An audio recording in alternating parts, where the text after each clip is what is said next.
Assalamualaikum warahmatullahi wabarakatuh. Perkenalkan, nama saya Anissa Priyorini, BP 1910622005. Saya berasal dari mata kuliah pembibitan ternak. Saya hari ini akan mempresentasikan tentang materi dinamika populasi ternak di Kabupaten Agam.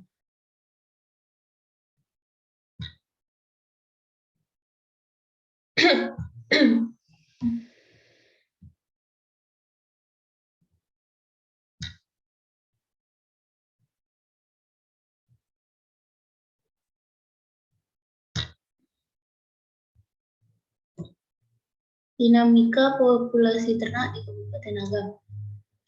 Dinamika populasi atau DP pada suatu ternak adalah naik turunnya jumlah ternak dalam suatu populasi ternak itu sendiri.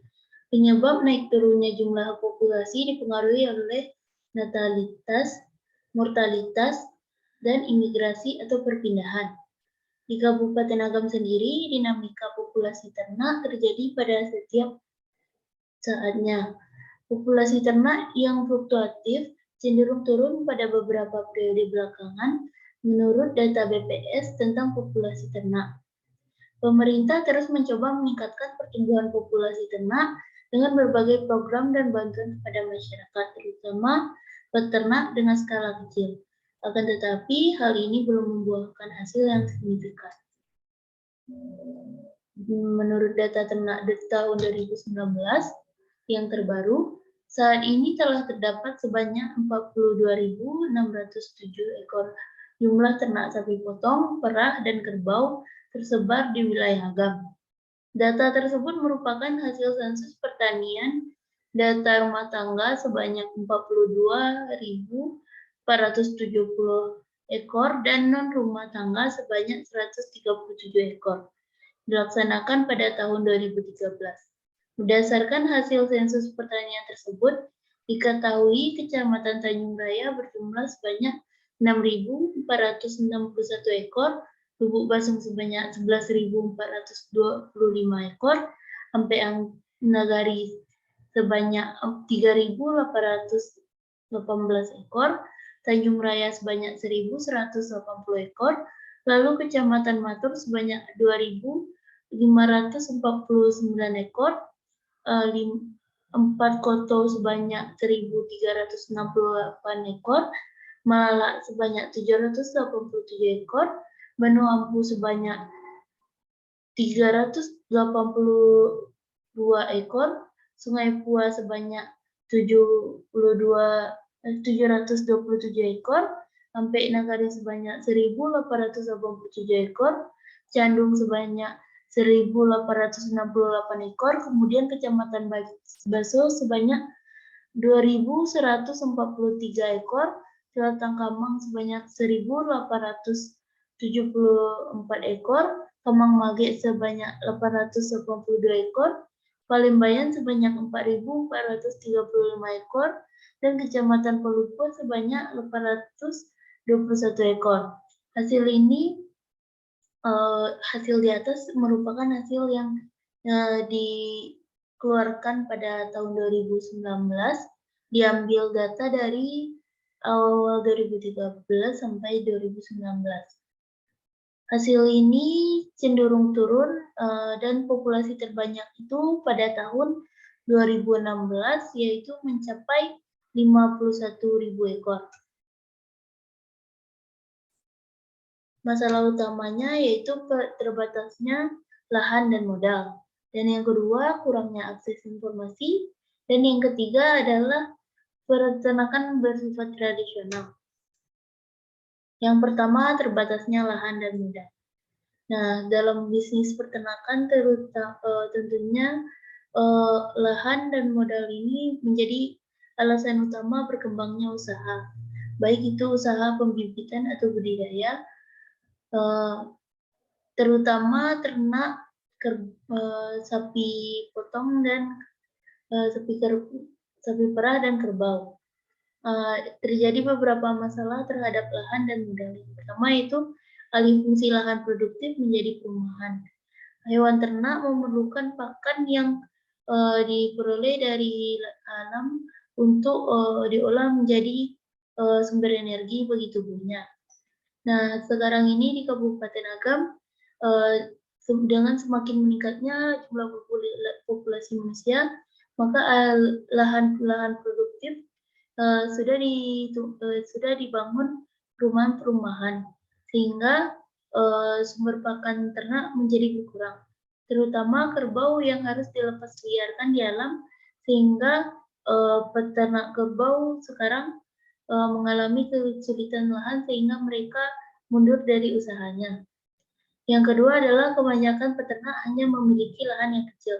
Seperti yang dikatakan tadi, untuk memenuhi kebutuhan tubuh ternak akan pakan, tidak dapat digunakan pakan alami yang tidak dapat digunakan hijauan yang tumbuh liar di sawah ataupun di jalan-jalan, memerlukan hijauan yang ditanam sendiri.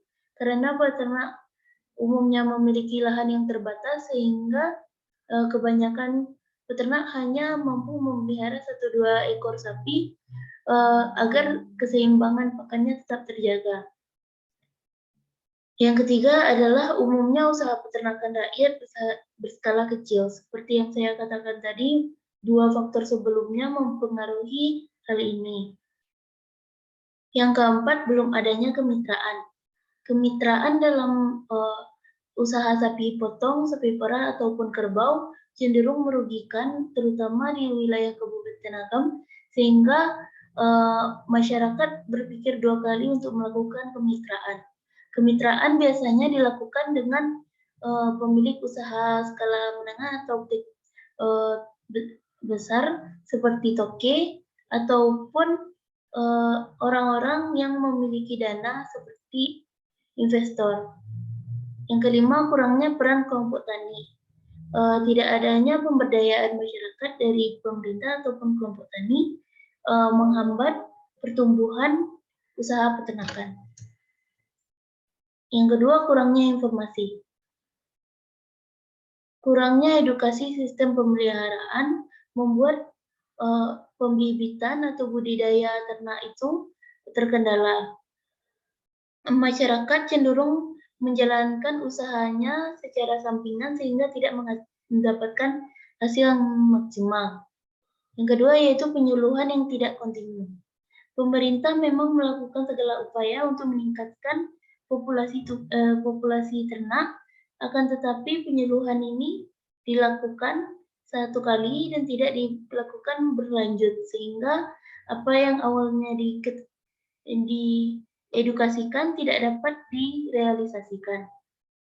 Yang ketiga, sulitnya akses bantuan peternakan. Hal ini juga menambah rumitnya masalah populasi ternak di Kabupaten Agam, karena bantuan peternakan tidak merata baik itu dari pusat ataupun dari desa. Yang keempat yaitu kegagalan kelompok tani lainnya. Karena adanya kegagalan pada kelompok tani lain yang sudah mendapatkan bantuan dari pemerintah, maka sangat sulit bagi kelompok tani yang akan muncul untuk mengajukan bantuan karena evaluasi dari kelompok tani yang telah gagal sebelumnya. Yang keempat, peternakan masih tradisional.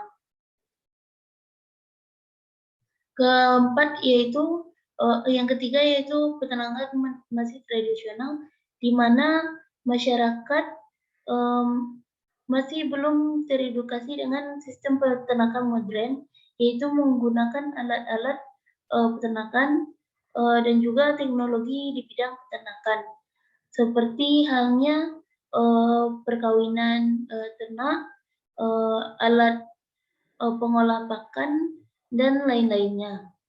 Sekian yang dapat saya sampaikan. Wabillahi taufiq wal hidayah. Assalamualaikum warahmatullahi wabarakatuh.